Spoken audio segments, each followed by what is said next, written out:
Hello everyone. आज की इस क्लास में बिहार पीजीटी एग्ज़ाम के लिए क्वेश्चंस रहने वाले हैं। दिल्ली पीजीटी एग्ज़ाम के बाद जो क्लासेस हुई थी बिहार पीजीटी के लिए उनका रिवीजन कराया जाएगा एंड इस क्लास में टोटल 50 क्वेश्चंस रहने वाले हैं। क्लास स्टार्ट होने से पहले आप सभी इस वीडियो को ज़्यादा से ज़्यादा लोगों के साथ शेयर ज़रूर कर दीजिए। अगर आप नेट, जेआरएफ, पीजीटी, जीआईसी या फिर असिस्टेंट प्रोफेसर एग्ज़ाम की तैयारी कर रहे हैं सोशियोलॉजी से, तो इस चैनल से जुड़कर आप यहाँ से अपने स्टडी को कंप्लीट कर सकते हैं। प्लेलिस्ट में उन सभी वीडियोज़ के फोल्डर्स मिल जाएंगे, आप वहाँ से उन वीडियोज़ को देख सकते हैं। चलिए स्टार्ट करते हैं।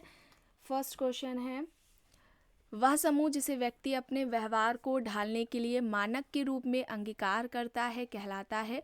ऑप्शंस दिए गए हैं, प्राथमिक समूह, संदर्भ समूह, धार्मिक समूह और द्वितीयक समूह। यहाँ पर सही क्या होगा? ऐसा समूह जिसे व्यक्ति अपने व्यवहार को ढालने के लिए मानक के रूप में स्वीकार करता है उसे क्या कहा जाएगा? तो यहाँ पर राइट आंसर हो जाएगा संदर्भ समूह, रेफरेंस ग्रुप। ठीक है, संदर्भ समूह, रेफरेंस ग्रुप हो जाएगा। बात की जाए संदर्भ समूह की तो इस कॉन्सेप्ट का सबसे पहले यूज़ हर्बर्ट हाइमन ने किया था अपनी पुस्तक द साइकोलॉजी ऑफ स्टेटस में। द साइकोलॉजी ऑफ स्टेटस में इस पुस्तक में हर्बर्ट हाइमन ने सबसे पहले रेफरेंस ग्रुप कॉन्सेप्ट का यूज़ किया था। ये पुस्तक आती है 1942 में। अब इसके बाद किसने किसने इस कॉन्सेप्ट, इस अवधारणा का प्रयोग किया है? तो हर्बर्ट हाइमन के बाद शेरिफ का नाम आता है, ऑटो क्लाइनबर्ग, न्यूकॉम्ब, स्टॉफर और मर्टन हैं जिन्होंने इस कॉन्सेप्ट का यूज़ किया है। मर्टन ने सबसे पहले समाजशास्त्र में इस संदर्भ समूह की अवधारणा का प्रयोग किया था और संदर्भ समूह के निर्माण के इन्होंने यानी कि मर्टन ने दो आधार भी बताए थे। एक तो आकांक्षा को बताया था और दूसरा तुलनात्मक अभावबोध या सापेक्षहीनता या सापेक्ष वंचना को बताया था। चलिए आगे चलते हैं। एंड संदर्भ समूह, इस टॉपिक को भी पूरा कंप्लीट कराया जा चुका है। जब सोशल ग्रुप, सामाजिक समूह, इस टॉपिक को कंप्लीट कराया गया था तो उसी में ही समूह से संबंधित सभी अवधारणाओं को कंप्लीट कराया गया था। तो जिसने भी ना देखा हो, प्लेलिस्ट में फोल्डर बना है सोशल ग्रुप के नाम से, वहाँ से उन क्लासेस को आप देख सकते हैं। चलिए आगे चलते हैं। प्रश्न है, निम्न में से किसने संस्कृति को अनिवार्यता मानव आवश्यकता की अनुक्रिया के रूप में परिभाषित किया है?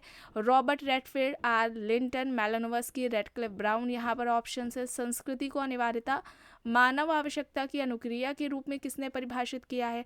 तो मानव आवश्यकता का सिद्धांत किसका था? मेलानोव्स्की का था। प्राथमिक, द्वितीयक, तृतीयक आवश्यकता की बात किसने की थी? मेलानोव्स्की ने की थी। और इन सभी आवश्यकता की पूर्ति का साधन किसे बताया था? मेलानोव्स्की ने संस्कृति को बताया था, जिसका निर्माण व्यक्ति ने ही किया है। तो यहाँ पर ऑप्शन सी हो जाएगा, मेलानोव्स्की। ठीक है, सी यहाँ पर राइट है। चलिए नेक्स्ट देखते हैं। निम्न में से कौन सा सामाजिक संरचना का तत्व नहीं है? परिस्थिति एवं भूमिका, समूह एवं उपसमूह, संस्थाएं और उपसंस्कृतियां दिया गया है। अब सामाजिक संरचना की बात आती है तो इस कॉन्सेप्ट का सबसे पहले यूज़ किसने किया था? हर्बर्ट हाइमन ने, जो कि सामाजिक उद्विकासवादी हैं विचारक। इन्हें सामाजिक डार्विनवादी विचारक भी कहा जाता है। और इस कॉन्सेप्ट की, सामाजिक संरचना की, इन्होंने बात अपनी पुस्तक प्रिंसिपल्स ऑफ सोशियोलॉजी में की थी। और इस सामाजिक संरचना की तुलना इन्होंने मानवीय शरीर से की है। यहाँ पर तत्व नहीं होगा, उपसंस्कृति, डी यहाँ पर राइट होगा। नेक्स्ट है, किसने परिस्थिति से संविदा में संक्रमण के विचार को प्रतिपादित किया है? Thomas Hobbes, Henry Maine, Montesquieu, Rousseau यहाँ पर ऑप्शंस है। परिस्थिति से संविदा में संक्रमण के विचार को इनमें से किसने दिया? तो यहाँ पर हेनरी मैन होगा। एशियन लॉ इनकी पुस्तक है। ऑप्शन बी यहाँ पर राइट हो जाएगा। नेक्स्ट है, किस लेखक ने सामाजिक प्रतिमानों को स्पष्ट करने के लिए लोक रीति शब्द का सबसे पहले प्रयोग किया? सामाजिक प्रतिमानों को स्पष्ट करने के लिए लोक रीति, इस शब्द का सबसे पहले यूज़ किसने किया है? Robert Redfield, Levi Strauss, Ralph Linton, Sumner. यहाँ पर ऑप्शंस हैं। क्या हो जाएगा यहाँ पर सही? राइट आंसर यहाँ पर क्या होगा? राइट आंसर समनर हो जाएगा। समनर ने संस्था के उद्विकास की अवधारणा दी थी। इसके अलावा समूह के दो प्रकार इन्होंने बताए थे, अंतः समूह और बाह्य समूह, इन ग्रुप एंड आउट ग्रुप। नृजाति केंद्रवाद का कॉन्सेप्ट भी इन्होंने ही दिया था, जो कि आपको कई बार बताया गया है क्लासेस में। चलिए आगे देखते हैं। प्रश्न है, निम्न कथन में से कौन सा सही है? नव प्रकारवाद प्रकारवाद की यथास्थिति का विरोध करता है। लोक विधि विज्ञान उपागम का सर्वप्रथम उल्लेख गारफिंकल ने, ठीक है, किसने? गारफिंकल ने 1967 में अपनी पुस्तक अ स्टडी इन एथनोमेथोडोलॉजी में किया। घटना क्रिया विज्ञान उपागम व्यक्ति को अध्ययन का केंद्र बिंदु मानता है। अब सही बताना है तो क्या हो जाएगा, यहाँ पर कौन सा विकल्प सही होगा। एंड आपके इनमें से 50 क्वेश्चंस में से आपके गलत नहीं होने चाहिए, क्योंकि ये पहले कराए जा चुके हैं। उपयुक्त सभी, डी यहाँ पर राइट होगा। ठीक है, ऑप्शन डी यहाँ पर राइट होगा। नेक्स्ट है, निम्न में से किसने प्रकार्यात्मक उपागम को ही समाजशास्त्रीय उपागम माना? इनमें से किसने प्रकार्यात्मक उपागम को ही समाजशास्त्रीय उपागम माना है? किंग्सले डेविस, विल्बर्ट मूर, कूले, मर्टन यहाँ पर ऑप्शंस हैं। एंड अभी भी अगर आपके क्वेश्चंस गलत हो रहे हैं तो इसमें आपकी गलती है। ठीक है, क्लासेस रेगुलर होती है, कभी कोई इमरजेंसी हो जाए या तबीयत ख़राब हो जाए जिस वजह से क्लासेस नहीं हो पाती, ऐसा बहुत ही कम होता है। आप लोग रिवीजन करते रहा करिए। यहाँ पर इनमें से किसने प्रकार्यात्मक उपागम को समाजशास्त्रीय उपागम माना है? किंग्सले डेविस ने। इनकी एक इम्पॉर्टेंट पुस्तक है मानव समाज, ह्यूमन सोसाइटी, एग्जाम्स में पूछी जाती है। और इन्होंने अपने जितने भी अध्ययन किए हैं उसमें किस पर्सपेक्टिव का यूज़ किया है? स्ट्रक्चरल फंक्शनलिज्म, संरचनात्मक प्रकार्यात्मक, ये भी याद रखिएगा। और सामाजिक स्थिरीकरण का इन्होंने प्रकार्यात्मक सिद्धांत भी दिया था विल्बर्ट मूर के साथ मिलकर के। चलिए आगे देखते हैं। प्रश्न है, इनमें से कौन अवशेष या सांस्कृतिक अवशेष नामक अवधारणा के प्रतिपादक हैं? अवशेष या सांस्कृतिक अवशेष अवधारणा किसकी है? Tylor, Ruth Benedict, Clark, Wissler, Opler यहाँ पर ऑप्शंस हैं।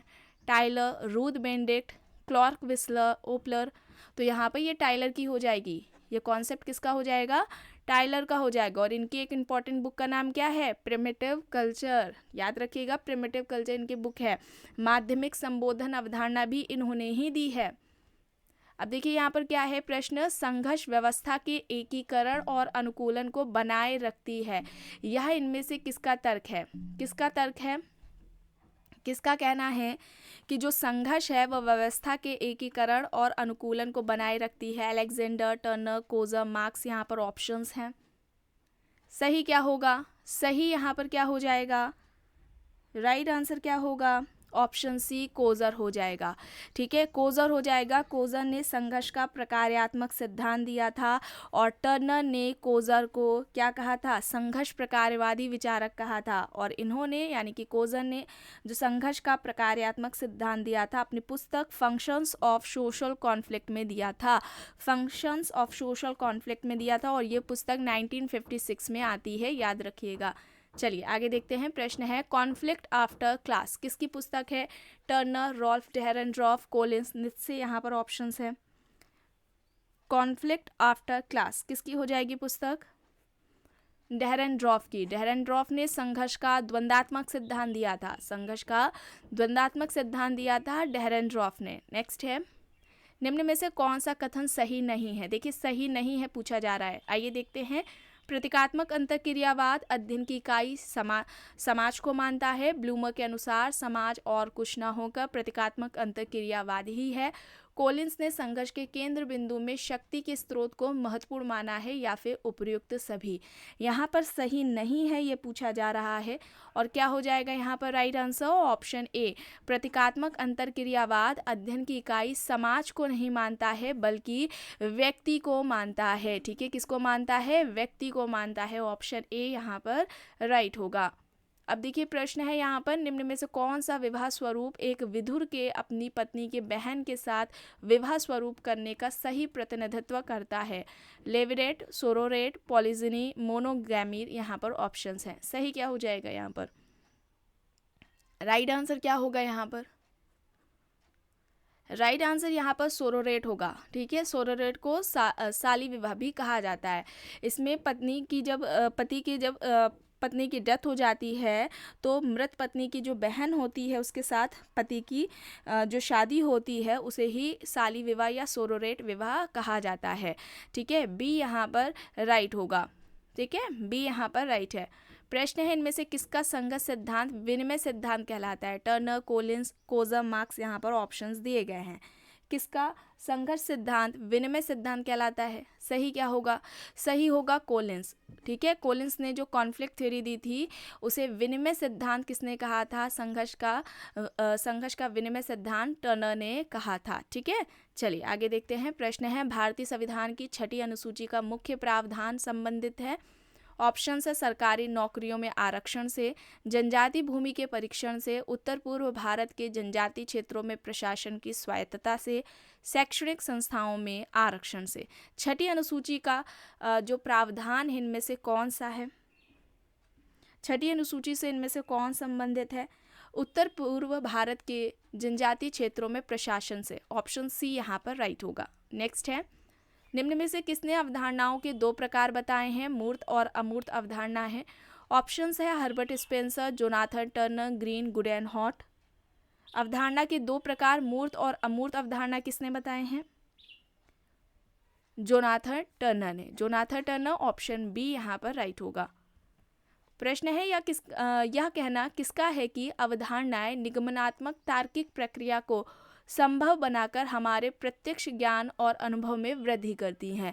लुनबर्ग, पीवी यंग, ब्लूमर, लीपले यहाँ पर ऑप्शंस दिए गए हैं। अवधारणाएं निगमनात्मक तार्किक प्रक्रिया को संभव बनाकर हमारे प्रत्यक्ष ज्ञान और अनुभव में वृद्धि करती हैं, यह इनमें से किसका कहना है?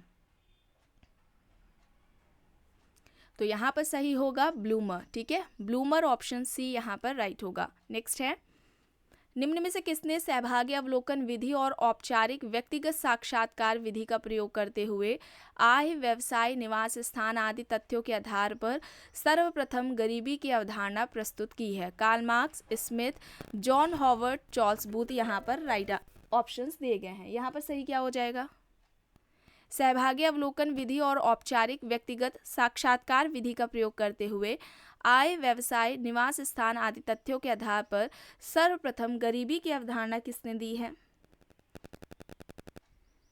यहाँ पर राइट आंसर चार्ल्स बूथ होगा। चार्ल्स बूथ, ऑप्शन डी यहाँ पर राइट होगा। नेक्स्ट है, poverty a study of town life किसकी पुस्तक है? Charles Booth, B.S. Rowntree, John Howard, Smith. यहाँ पर ऑप्शंस हैं, किसकी है ये पुस्तक? Poverty a study of town life. Right answer B.S. Rowntree है। ऑप्शन बी यहाँ पर राइट है। प्रश्न है, किसके अनुसार वैदिक अध्ययन विधि गुणात्मक विश्लेषण का एक रूप है जिसके द्वारा एक व्यक्ति, एक घटना या एक संस्था का अत्यधिक सतर्कता से सर्वज्ञ अध्ययन किया जा सकता है? पीवी यंग, बिजेंस एंड बिजेंस, चार्ल्स बूथ या फिर इनमें से कोई नहीं। और यहाँ पर सही होगा बिजेंस एंड बिजेंस। बिजेंस एंड बिजेंस, ऑप्शन बी यहाँ पर राइट होगा। नेक्स्ट है, एक प्रतिदर्श जनसंख्या का वह भाग है जिसका अध्ययन इसलिए किया जा रहा है ताकि संपूर्ण जनसंख्या के बारे में कुछ अनुमान लगाया जा सके। अब यह इनमें से किससे संबंधित है? मैनहीम, स्मिथ, विलियम जॉर्ज, विलियम गुडे। यहाँ पर ऑप्शंस है, सही क्या हो जाएगा? एक प्रतिदर्श जनसंख्या का वह भाग है जिसका अध्ययन इसलिए किया जा रहा है ताकि संपूर्ण जनसंख्या के बारे में कुछ अनुमान लगाया जा सके, और ये संबंधित है मैनहीम से। मैनहीम का ये कहना था। ए यहाँ पर राइट होगा। पुस्तक से संबंधित प्रश्न है, कास्ट, क्लास एंड पावर किसकी है? कई बार पीजीटी नेट के एग्जाम में पूछी गई है पुस्तक। कास्ट, क्लास एंड पावर किसकी हो जाएगी? Andre Beteille, SC. Dube, Max Weber, C.R. Mills. Options हैं Andre Beteille, SC. Dube, Max Weber, C.R. Mills. यहाँ पर ये पुस्तक caste, class and power Andre Beteille की है। ए यहाँ पर राइट होगा। अब देखिए, रीडिंग कैपिटल पुस्तक पूछी जा रही है, किसकी है? Karl Marx, Wallerstein, Louis Althusser, Anthony Giddens हैं। रीडिंग कैपिटल किसकी हो जाएगी? लुइस अल्थ्यूजर की हो जाएगी। लुइस अल्थ्यूजर नव मार्क्सवादी विचारक हैं और इन्हें अति निर्धारणवादी विचारक भी कहा जाता है। ठीक है, याद रखिएगा, आर्थिक निर्धारणवादी नहीं बताया जा रहा है आपको, अति निर्धारणवादी बताया जा रहा है। कंफ्यूज ना होइएगा, आर्थिक निर्धारणवादी में कार्ल मार्क्स आएंगे, अति निर्धारणवादी में अल्थ्यूजर आ जाएंगे। ठीक है, चलिए आगे चलते हैं। प्रश्न है, समन्वयित समायोजन व उच्च कोटि अधीनस्थ समायोजन की बात किसने की है? MacIver, Green, Robert Park, Gillin and Gillin. यहाँ पर ऑप्शंस है, या यूं भी पूछा जा सकता है, समायोजन के 2 प्रकार, समन्वयित समायोजन व उच्च कोटि अधीनस्थ समायोजन किसने बताए हैं? और यहाँ पर गिलेन एंड गिलेन हो जाएगा, डी यहाँ पर राइट होगा। प्रश्न है, निम्न में से किसने भारतीय ग्रामीण समाज के गुटबाजी का अध्ययन करने के लिए दो परिप्रेक्ष्यों का प्रयोग किया है? परिप्रेक्ष्य कौन कौन से हैं? संरचनात्मक, प्रकार्यात्मक और दूसरा व्यवहारवादी है। और विकल्प दिए गए हैं Oscar Lewis, Louis Wirth, Hardiman, MN. Srinivas.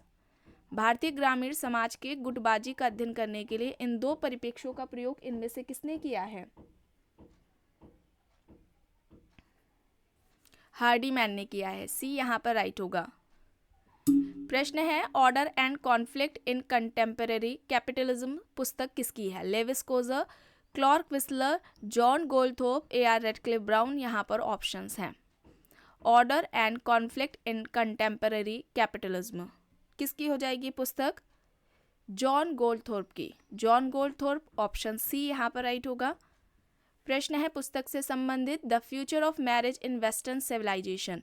The future of marriage in western civilisation किसकी हो जाएगी? वेस्टरमार्क, मेलानोव्स्की, टाइलर, पार्सन्स यहाँ पर ऑप्शंस हैं। वेस्टरमार्क, मेलानोव्स्की, टाइलर, पार्सन्स हैं यहाँ पर ऑप्शंस। किसकी हो जाएगी ये पुस्तक? The future of marriage in western civilisation, option A Westermarck, option A Westermarck हो जाएगा यहाँ पर राइट। प्रश्न है, उत्तर आधुनिकता और आधुनिकता में अंतर है, फिर भी आधुनिकता की निरंतरता उत्तर आधुनिकता में पाई जाती है। यह तर्क किसका है? ऑप्शन है sir James Frazer, Derrida, Anthony Giddens, Jameson. और यहाँ पर सही होगा जेमसन, ऑप्शन डी यहाँ पर राइट होगा। प्रश्न है, एक संस्कृति को अपने ही निबंधन के अंतर्गत समझना और विचार करना चाहिए, ना कि दूसरी संस्कृति के मूल्यों के संदर्भ में।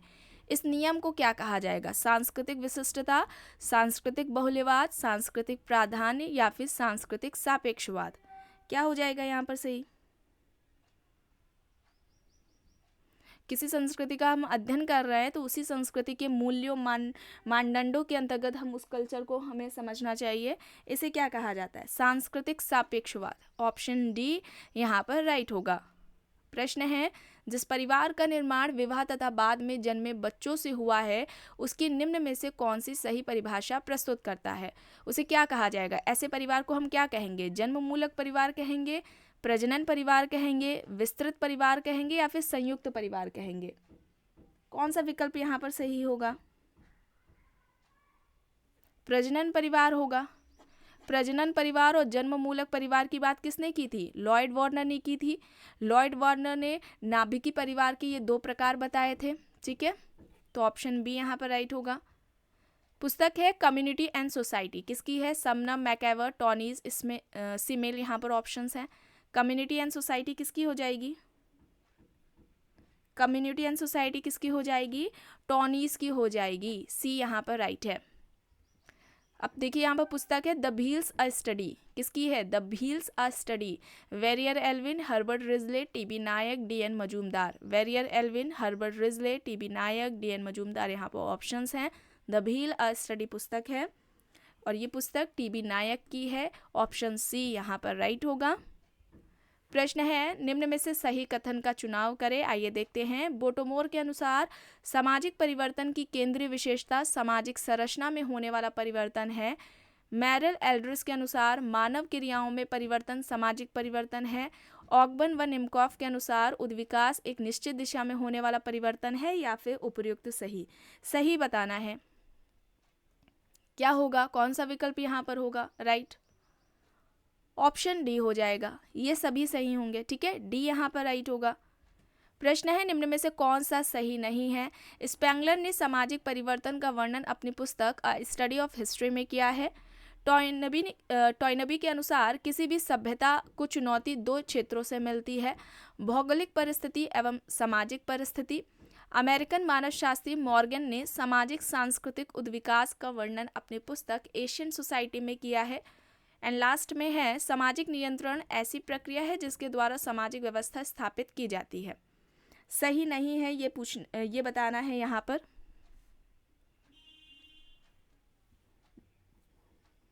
ऑप्शन ए होगा, ए यहाँ पर होगा। ठीक है, यहाँ पर स्पेंगलर नहीं होगा बल्कि क्या होगा? टॉयनबी होगा। ये पुस्तक किसकी है? टॉयनबी की है। ठीक है, स्पेंगलर की नहीं है। ए यहाँ पर राइट होगा। प्रश्न है इनमें से कौन सा सही नहीं है। दंड उपहास, व्यंग, आलोचना, बहिष्कार नकारात्मक नियंत्रण का उदाहरण है। वॉमेन के अनुसार आधुनिकता का एक बहुत बड़ा लक्षण नैतिकता का अभाव है। अगस्त कॉम्ट के मतानुसार व्यक्ति समाज की इकाई या कोशिका है। परिवार की उत्पत्ति पुरुषों की सत्ता के कारण हुई है, जिसका वर्णन हेनरी मैन ने अपनी पुस्तक एशियन लॉ में किया है।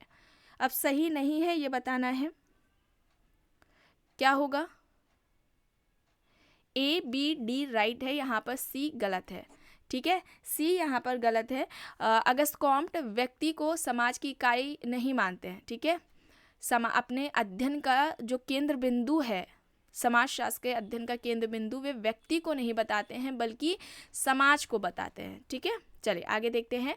प्रश्न है कृषक समाज से संबंधित इन विशेषताओं को प्रतिपादित किया है। कृषक समाज अपेक्षाकृत एक समरूप समाज है। कृषक समाज एक अविभेदीकृत एवं अस्थिरीकृत समुदाय है। ऑप्शंस दिए गए हैं Andre Beteille, Robert Redfield, Kroeber, Louis Wirth. क्या होगा यहाँ पर।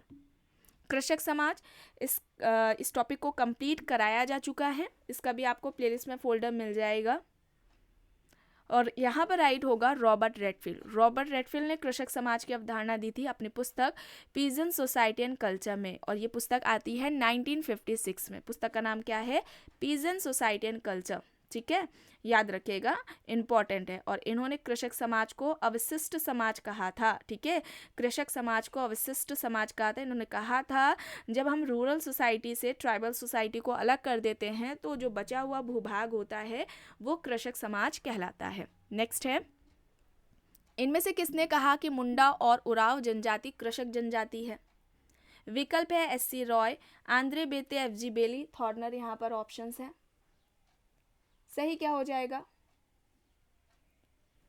सही यहाँ पर हो जाएगा SC. Roy. SC. Roy option A यहाँ पर राइट है।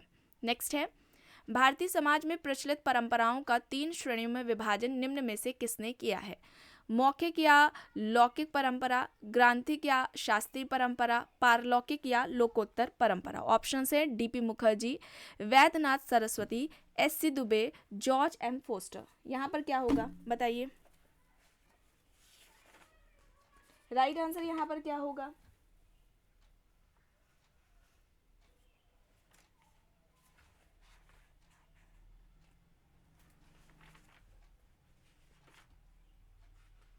बताइए।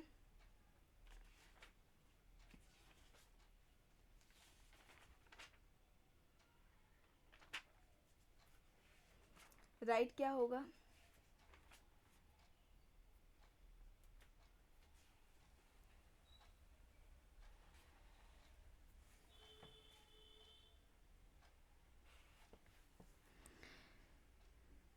यहाँ पर वैद्यनाथ सरस्वती होंगे, ऑप्शन बी यहाँ पर राइट होगा। नेक्स्ट है, निम्न में से कौन सा सही है। लोक समाज में सामाजिक एकत्व और नातेदारी की भावना पाई जाती है। रॉबर्ट रेडफील्ड ने मैक्सिको के चानकोम गांव के अध्ययन के आधार पर लघु समुदाय की अवधारणा दी। मैकम मेरेट ने उत्तर प्रदेश के अलीगढ़ जिले का अध्ययन किया है, या फिर उपयुक्त सभी सही हैं। सही बताना है। यहाँ पर क्या होगा।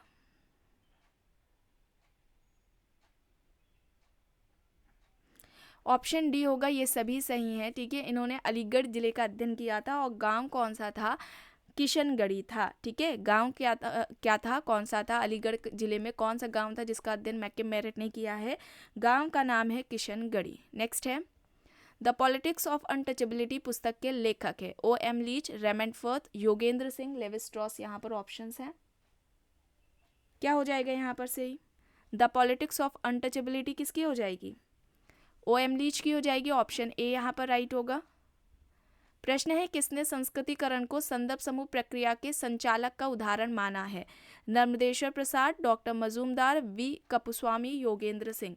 संस्कृतिकरण को संदर्भ समूह प्रक्रिया के संचालन का उदाहरण इनमें से किसने माना है।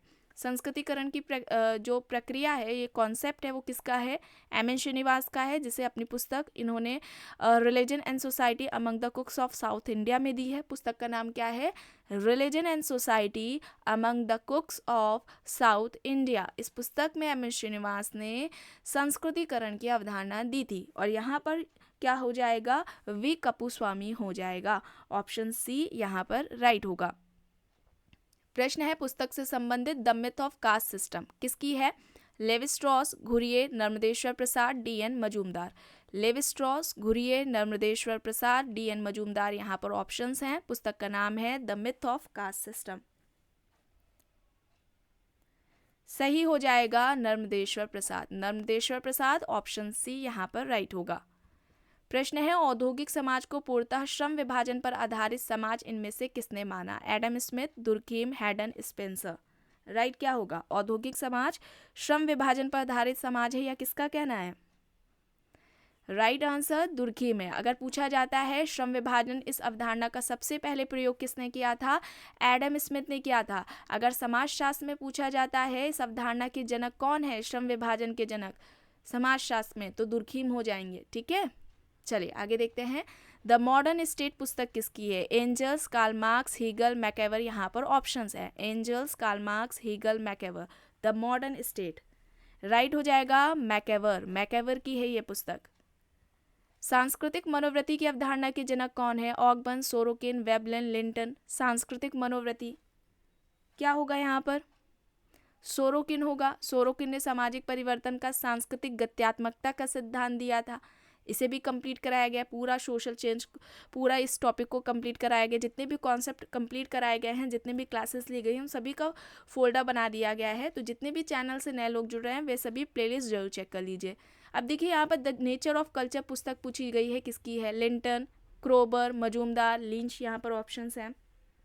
द नेचर ऑफ कल्चर किसकी हो जाएगी? क्रोबर की हो जाएगी। बी यहाँ पर राइट होगा। कम्युनिटी कॉन्फ्लिक्ट किसकी है? Karl Marx, Habermas, Collins, Coleman. Community conflict, तो यहाँ पर राइट आंसर क्या हो जाएगा? कॉलमैन हो जाएगा। डी यहाँ पर राइट होगा। नेक्स्ट है निम्न में से किसने समाजीकरण की विवेचना वंशानुगत और पर्यावरण के आधार पर की है? इनमें से किसने समाजीकरण की विवेचना वंशानुगत और पर्यावरण के आधार पर किसने की है? Charles कूले, Johnson, एल.एफ. Ward, Kingsley Davis है। तो यहाँ पर राइट आंसर एल.एफ. वॉर्ड होगा। सी यहाँ पर राइट होगा। नेक्स्ट है किसका कहना है कि व्यावसायिक योग्यता प्राप्त करना पूर्वभाषी समाजीकरण करना ही है? व्यावसायिक योग्यता प्राप्त करना पूर्वभाषी समाजीकरण करना ही है, यह किसका कहना है? तो यहाँ पर राइट आंसर क्या हो जाएगा? ब्रूम एंड सेल्जनिक हो जाएगा।